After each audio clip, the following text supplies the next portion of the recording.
Good morning. Welcome back to ಮರಳಿ ಮಡಿಲಿಗೆ YouTube channel. ಎಲ್ಲರೂ ಹೇಗಿದ್ದೀರಾ? ಎಲ್ಲರೂ ಚೆನ್ನಾಗಿದ್ದೀರಾ ಅಂತೇಳಿ ನಾನು ಭಾವಿಸ್ತೀನಿ. ಇದು ನಾವು ಧರ್ಮಸ್ಥಳದಿಂದ ಕುಕ್ಕೆ ಸುಬ್ರಹ್ಮಣ್ಯಗೆ ಹೋಗ್ತಾ ಇರೋಂಥ ಕಂಟಿನ್ಯೂ ಬ್ಲಾಗ್ ಆಗಿದೆ. ಸುಮಾರು ನಾವು ಒಂದು 7:30ಗೆಲ್ಲ ಹೋಟೆಲಿಂದ ನಾವು ಚೆಕ್ಔಟ್ ಆದ್ವಿ. ಆ್ಯಕ್ಚುಲಿ ನಾವು ಧರ್ಮಸ್ಥಳದಲ್ಲಿ ಆಲ್ಟ್ ಆಗೋಂಥ ಪ್ಲ್ಯಾನೇ ಇರಲಿಲ್ಲ. ಯಾಕೆಂದರೆ ಕುಕ್ಕೆ ಸುಬ್ರಹ್ಮಣ್ಯ ಹೋಗಿ ಬೇಗ ಮುಗಿಸ್ಕೊಂಡು ನಾವು ನೈಟೇ ಹೊರಟ್ಬಿಡ್ಬೇಕು ಅಂತೇಳಿ ನಾವು ಪ್ಲ್ಯಾನ್ ಮಾಡ್ಕೊಂಡಿದ್ದು. ಆದರೆ ಇಲ್ಲಿ ಬಂದಮೇಲೆ ಪ್ಲ್ಯಾನೇ ಚೇಂಜ್ ಆಗೋಯಿತು. ಇವಾಗ ನಾವು ಕುಕ್ಕೆ ಸುಬ್ರಹ್ಮಣ್ಯಗೆ ಹೊರಟಿದ್ದೀವಿ. ಕುಕ್ಕೆ ಸುಬ್ರಹ್ಮಣ್ಯದಲ್ಲಿ ದೇವ್ರ ದರ್ಶನ ಮುಗಿಸ್ಕೊಂಡು ಬೇರೇನೂ ಪ್ಲ್ಯಾನಿಂಗ್ ಇರಲಿಲ್ಲ.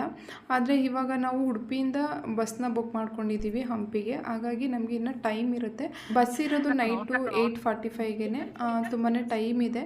ಅದಕ್ಕೆ ನಾವು ಬೇರೆ ಏನಾದರೂ ಪ್ಲೇಸ್ನ ನೋಡ್ಬೋದೇನೋ ಅಂತೇಳಿ ಥಿಂಕ್ ಮಾಡ್ತಾಯಿದ್ದೀವಿ. ಹಾಗೆ ಇಲ್ಲಿ ನಾವು ಒಂದು ಹೋಟೆಲಲ್ಲಿ ತಿಂಡಿನ ತಿನ್ಕೊಂಡು ಹೊರಡೋಣ ಅಂತೇಳಿ ಧರ್ಮಸ್ಥಳದಲ್ಲೇ ತಿಂಡಿನ ಮುಗಿಸ್ಕೊಳ್ತಾ ಇದ್ದೀವಿ. ಧರ್ಮಸ್ಥಳದಿಂದ ಕುಕ್ಕೆ ಸುಬ್ರಹ್ಮಣ್ಯಗೆ ಸುಮಾರು 1.5 ಅವರ್ ಜರ್ನಿ ಆಗುತ್ತೆ. ಸೊ ಅಲ್ಲಿಗೆ ಹೋಗಿ ನಾವು ಟಿಫನ್ ಮಾಡಿಕೊಂಡು ದೇವ್ರ ದರ್ಶನ ಮಾಡಿಕೊಂಡು ರಿಟರ್ನ್ ಆಗ್ತೀವಿ ಅಂದರೆ ತುಂಬಾ ಲೇಟ್ ಆಗುತ್ತೆ. ಅದಕ್ಕೆ ನಾವು ಇಲ್ಲೇ ಟಿಫನ್ನ ಮುಗಿಸ್ಕೊಬಿಡೋಣ ಅಂತೇಳಿ ಟಿಫನ್ನ ಮುಗಿಸ್ಕೊಂಡು ನಾವು ಹೊರಟ್ವಿ. ಧರ್ಮಸ್ಥಳದಲ್ಲಿ ಬೆಳಗ್ಗೆನೇ ವೆದರ್ ಅಂತೂ ತುಂಬಾ ಚೆನ್ನಾಗಿರುತ್ತೆ, ತುಂಬಾ ಕೂಲಾಗಿರುತ್ತೆ. ನಾವು ಟೆಂಪಲ್ನ ಮತ್ತೊಂದು ಸಲ ಹಾಗೆ ಎದುರುಗಡೆ ನೋಡಿಕೊಂಡು ನಾವು ಹೊರಟ್ವಿ. ಇನ್ನು ಬಸ್ ಸ್ಟ್ಯಾಂಡಿಗೆ ಬಂದು ನಾವೇನು ಬಸ್ಗೆ ವೆಯ್ಟ್ ಮಾಡಲಿಲ್ಲ. ಕುಕ್ಕೆ ಸುಬ್ರಹ್ಮಣ್ಯಗೆ ಬಸ್ ಒಂದು ರೆಡಿ ಇತ್ತು. ಅದನ್ನೇ ಎತ್ಕೊಂಡು ನಾವಿನ್ನೇನೋ ಕುಕ್ಕೆ ಸುಬ್ರಹ್ಮಣ್ಯಗೆ ಹೋಗ್ತಾ ಇದ್ದೀವಿ. ಧರ್ಮಸ್ಥಳದಿಂದ ಕುಕ್ಕೆ ಸುಬ್ರಹ್ಮಣ್ಯಗೆ ಹೋಗ್ಬೇಕಾದ್ರೆ ನೇಚರ್ ಅಂತೂ ತುಂಬಾ ಚೆನ್ನಾಗಿ ಕಾಣ್ತಾ ಇತ್ತು. ಮರಗಳು, ಗಿಡಗಳು ಮತ್ತು ಸಿಂಗಲ್ಲಾಗಿ ಕಟ್ಕೊಂಡಿರೋಂಥ ಮನೆಗಳು ನೋಡೋದಕ್ಕಂತೂ ತುಂಬಾ ಚೆನ್ನಾಗಿ ಕಾಣ್ತಾ ಇತ್ತು.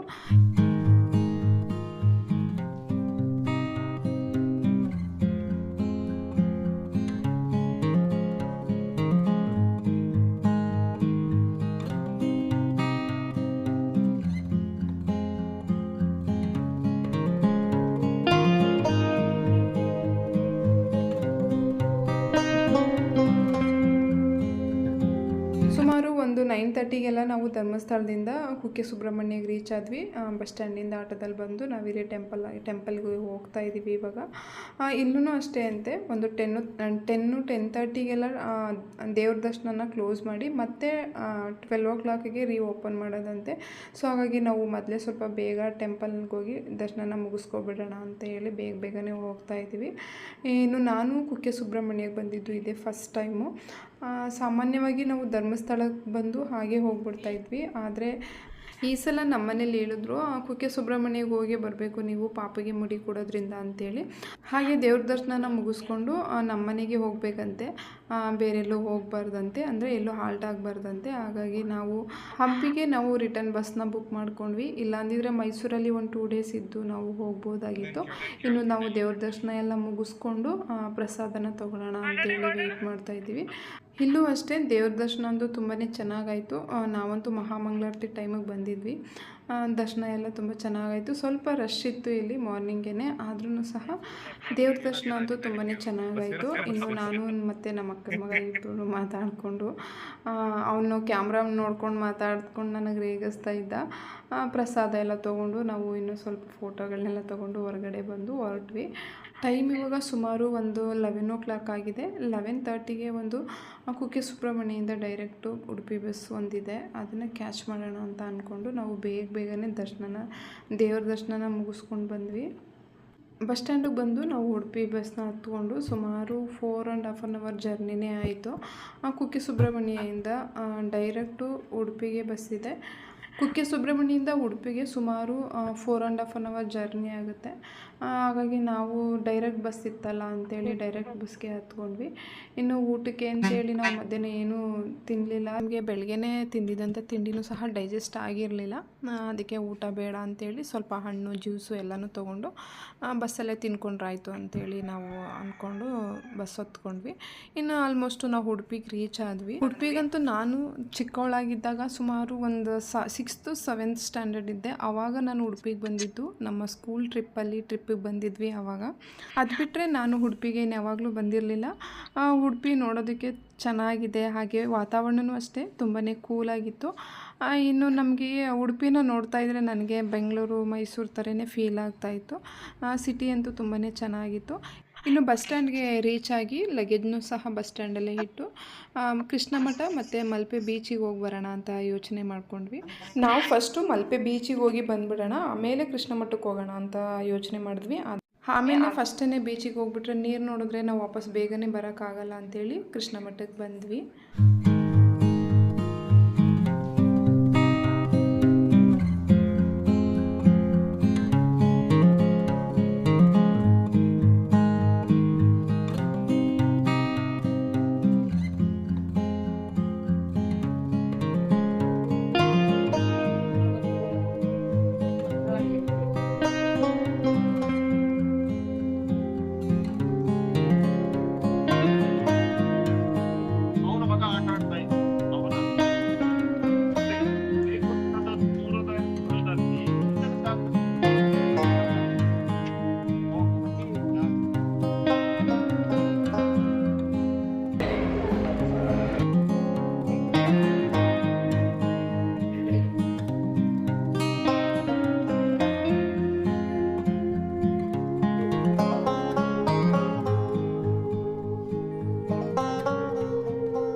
ಸೆಕ್ಷನ್ 376 ಪ್ರಕಾರ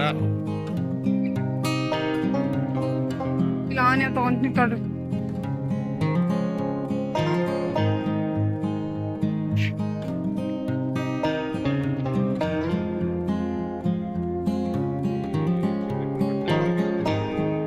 ಏನ್ ಮಾಡ್ತಾ ಇದೀವಿ?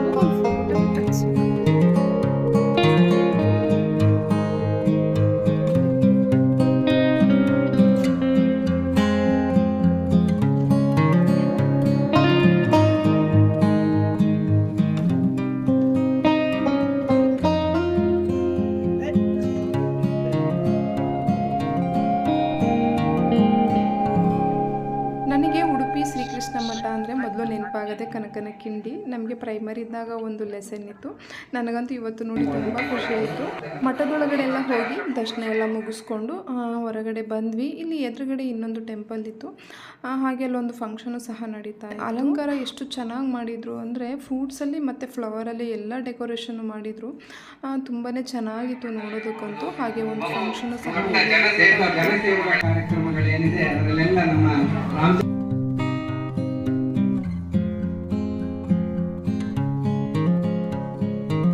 ಇನ್ನು ನಾವು ಮಠದಿಂದ ಹೊರಟು ಮಲ್ಪೆ ಬೀಚಿಗೆ ರೀಚ್ ಆದ್ವಿ. ಸುಮಾರು ಟೈಮು 6 ಗಂಟೆನೇ ಆಗೋಯಿತು. ವೆದರ್ ಅಂತೂ ಕೂಲಾಗಿತ್ತು. ಸಂಜೆ ಎಲ್ಲ ಇನ್ನೂ ಚೆನ್ನಾಗೇ ಇತ್ತು ವೆದರು. ಬಸ್ ಸ್ಟ್ಯಾಂಡಿಂದ ಇಲ್ಲಿಗೆ ಒಂದು 20 ನಿಮಿಷ ಜರ್ನಿ ಆಗುತ್ತೆ.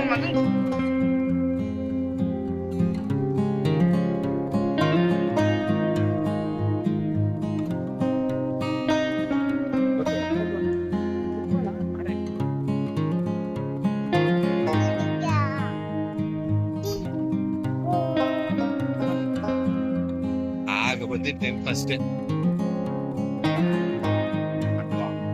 ಕಂಟೆಸ್ಟೆಡ್ ಆಗಿ ಬಂದಿದ್ದೆ. ಬಟ್ ಕೈಯಲ್ಲಿ ಪ್ರಸಾದ ಇರುವ ಕಾರಣ ನಾವು ಏನು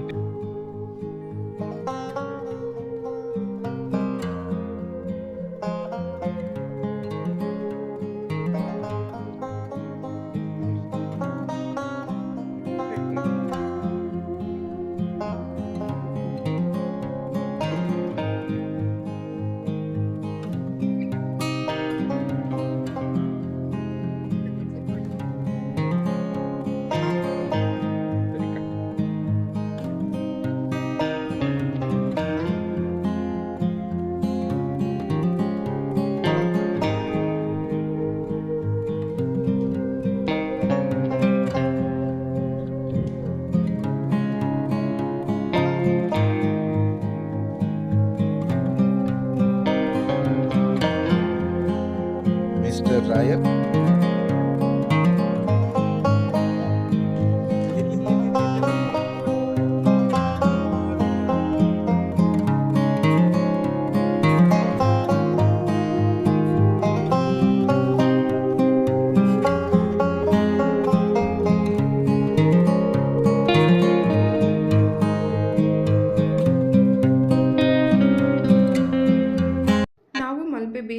ಬೀಚನ್ನ ನೋಡ್ಕೊಂಡು ಬರೋಣ ಸಾಕು, ನಾವು ನೀರಿಗೆಲ್ಲ ಇಳಿಯೋದಕ್ಕೆ ಆಗಲ್ಲ, ಯಾಕೆಂದರೆ ಪಾಪು ಇರ್ತಾನೆ, ಮತ್ತು ನಾವು ಡ್ರೆಸ್ಸಸ್ ಎಲ್ಲ ಕ್ಯಾರಿ ಮಾಡಿರಲಿಲ್ಲ ಅಂದ್ವಿ. ಆದರೆ ಇಲ್ಲಿ ವೆದರ್ನ ನೋಡಿದ್ರೆ ನಾವು ಹೋಗಿ ನೀರಲ್ಲಿ ಆಟ ಆಡಬೇಕು ಅನ್ನಿಸ್ತಾ ಇತ್ತು. ಆದರೆ ನಾವು ನೀರಿಗೇನು ಇಳಿಯೋದು ಬೇಡ ಅಂತೇಳಿ ಪಾಪುನ ಸ್ವಲ್ಪ ಹೊತ್ತು ಮರಳಲ್ಲಿ ಆಟ ಆಡೋದಕ್ಕೆ ಬಿಟ್ವಿ. ಸ್ಟಾರ್ಟಿಂಗ್ ಅವ್ನು ನಡೆಯೋದಕ್ಕೆ ಸ್ವಲ್ಪ ಕಷ್ಟಪಟ್ಟ, ಒಂದು 4 ಹೆಜ್ಜೆ ಹಾಕಿದ್ಮೇಲೆ ಅವನೇ ಮರಳಿಗೆ ಅಡ್ಜಸ್ಟ್ ಆಗಿ ಚೆನ್ನಾಗಿ ಓಡಾಡ್ಕೊಂಡು ಆಟ ಆಡ್ತಾಯಿದ್ದ. ಫೈನಲಿ ನಾವು ಸಹ ನೀರಲ್ಲಿ ಸ್ವಲ್ಪ ಹೊತ್ತು, ಅಂದರೆ ಆಟ ಏನೂ ಆಡಲಿಲ್ಲ ಅಂದರೂ ಪರವಾಗಿಲ್ಲ, ಸ್ವಲ್ಪ ಅಲೆಗಳೆಲ್ಲ ಬರುತ್ತಲ್ಲ ಅಲ್ಲೆಲ್ಲ ಸ್ವಲ್ಪ ನಿಂತಾಡ್ಕೊಂಡು ಟೈಮ್ ಪಾಸ್ ಮಾಡೋಣ ಅಂತ ಹೋಗ್ತಾ ಇದ್ವಿ.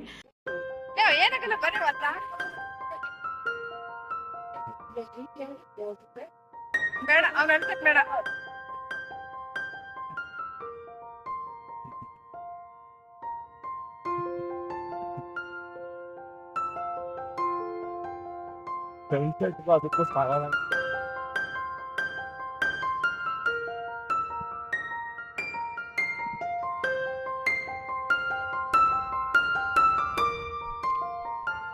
ಭಯ ಇದೆ.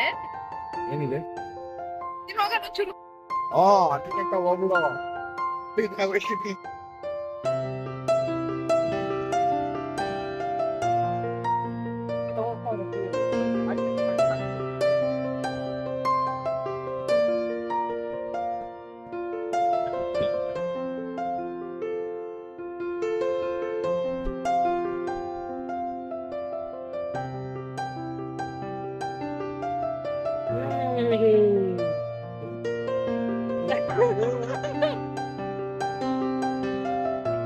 ಅಲೆ ಬರುತ್ತೆ, ಹುಷಾರು.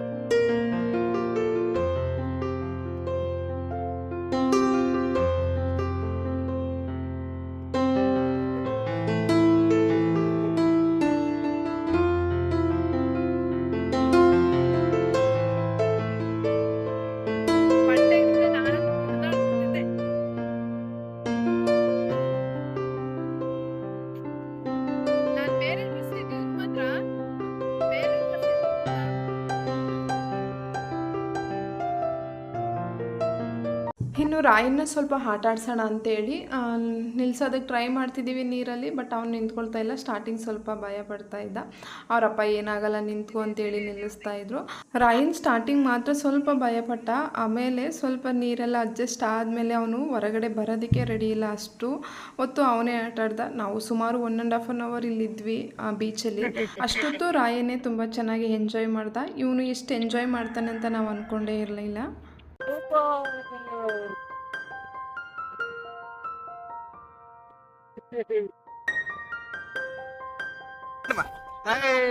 ಪಟ್ಟೆ ಹಾಕಿ ಬೇಡ್ತಾ ಇತ್ತಲ್ಲ ನಾನು.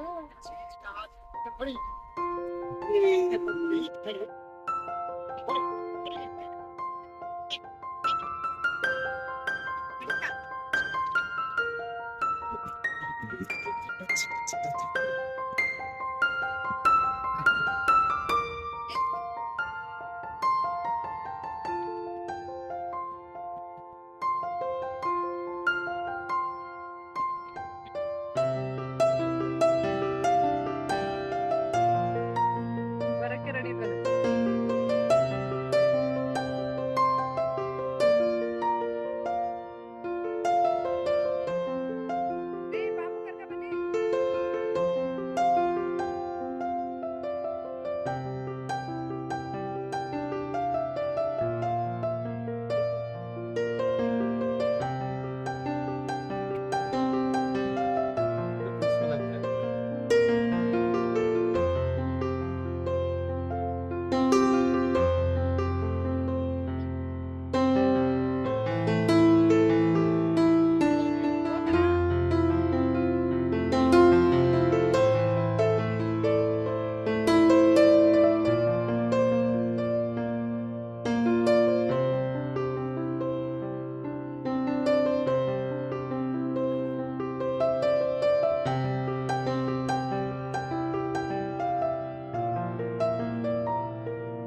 ನೀವು ಹುಷಾರು, ಅಲೆಗಳು ಜಾಸ್ತಿ ಆಗ್ತಿದೆ.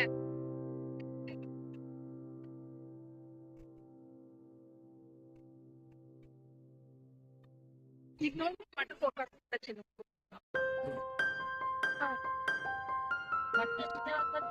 ಈ ಬಟ್ಟೆ ಇಲ್ಲ, ಅಲ್ಲಿ ಐತೆ ಲಗೇಜ್ ಅಲ್ಲಿ.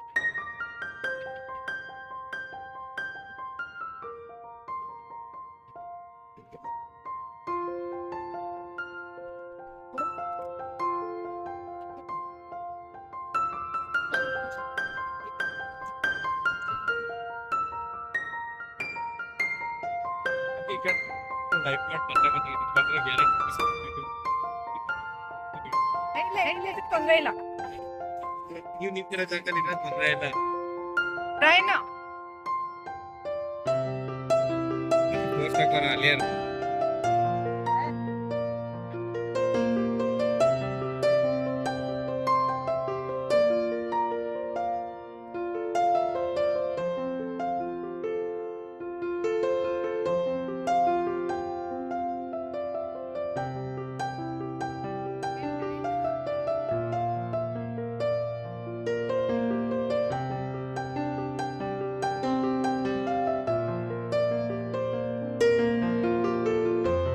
ನಾವು ಇನ್ನೇನೋ ಟೈಮ್ ಆಯ್ತಲ್ಲ ಸಾಕು ಅಂತೇಳಿ ಹೊರಟ್ವಿ. ಸುಮಾರು 7:30 ಆಗೋಯ್ತು ಟೈಮು.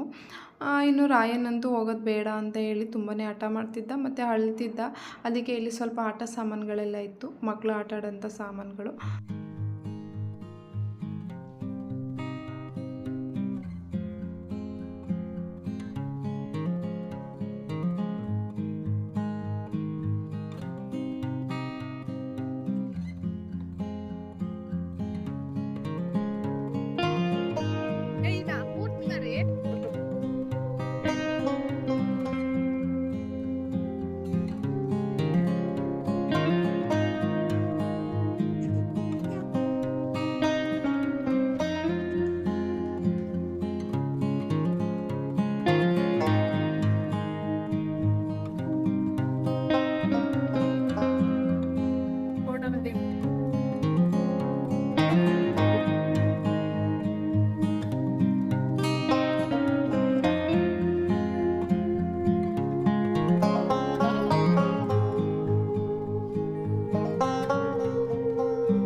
ಹಾಗೆ ನಾವು ಟೈಮ್ ಆಯಿತು ಅಂತೇಳಿ ಹೊರಟ್ವಿ. ಇಲ್ಲಿ ಊಟ ಎಲ್ಲಾದರೂ ಮಾಡೋಣ ಅಂತ ನೋಡಿದ್ವಿ, ಆದರೆ ವೆಜ್ ಅಂತೂ ಎಲ್ಲೂ ಸಿಗಲಿಲ್ಲ. ಎಲ್ಲ ಕಡೆ ನಾನ್ ವೆಜ್ಜೇ ಇತ್ತು, ಎಸ್ಪೆಷಲಿ ಎಲ್ಲ ಕಡೆ ಫಿಶ್ ಹೆವಿ ಇತ್ತು. ಬಸ್ ಸ್ಟ್ಯಾಂಡ್ ಪಕ್ಕನೇ ಒಂದು ವೆಜ್ ಹೋಟೆಲ್ ಇದ್ದರೆ ಅಲ್ಲೇ ಊಟ ಮಾಡ್ಕೊಳ್ಳೋಣ ಅಂತೇಳಿ ನಾವು ಹೊರಟ್ವಿ.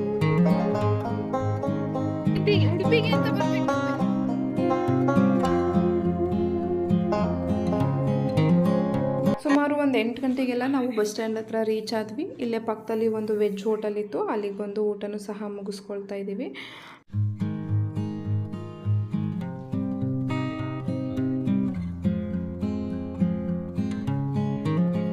ಇನ್ನು ಊಟನೆಲ್ಲ ಮುಗಿಸ್ಕೊಂಡು ನಾವು ಬಸ್ ಸ್ಟ್ಯಾಂಡಿಗೆ ಬಂದ್ವಿ. ಟೈಮು 8:30 ಆಗಿತ್ತು. ನಮ್ಗೆ ಹಂಪಿಗೆ 8:45 ಬಸ್ ಇತ್ತು, ರಾಹುಲ್ ಹುಣಸೂರಿಗೆ 9 ಗಂಟೆಗೆ ಬಸ್ ಇತ್ತು. ಹಾಗಾಗಿ ನಾವು ಬಸ್ನ ವೆಯ್ಟ್ ಮಾಡ್ತಾ ಇದ್ವಿ. ಹಂಪಿ ಬಸ್ ಬಂತು. ಇಲ್ಲಿಗೆ ಇವತ್ತಿನ ಬ್ಲಾಗ್ನು ಸಹ ಎಂಡ್ ಮಾಡ್ತಾ ಇದ್ದೀನಿ. ಇವತ್ತಿನ ಬ್ಲಾಗ್ ನಿಮ್ಗೆ ಏನಾದರೂ ಇಷ್ಟ ಆಗಿದ್ರೆ ಪ್ಲೀಸ್ ಒಂದು ಲೈಕ್ ಮಾಡಿ, ಶೇರ್ ಮಾಡಿ, ಹಾಗೆ ಸಬ್ಸ್ಕ್ರೈಬ್ ಮಾಡ್ಕೊಂಡು ಯಾರಾದರೂ ನೋಡ್ತಿಲ್ಲ ಅಂದರೆ ನಮ್ಮ ಚಾನಲ್ನ ಸಬ್ಸ್ಕ್ರೈಬ್ ಮಾಡ್ಕೊಳ್ಳಿ. ಇನ್ನೊಂದು ಹೊಸ ಬ್ಲಾಗ್ನೊಂದಿಗೆ ಸಿಗೋಣ. ಅಲ್ಲಿವರೆಗೂ ಬಾಯ್, ಟೇಕ್ ಕೇರ್.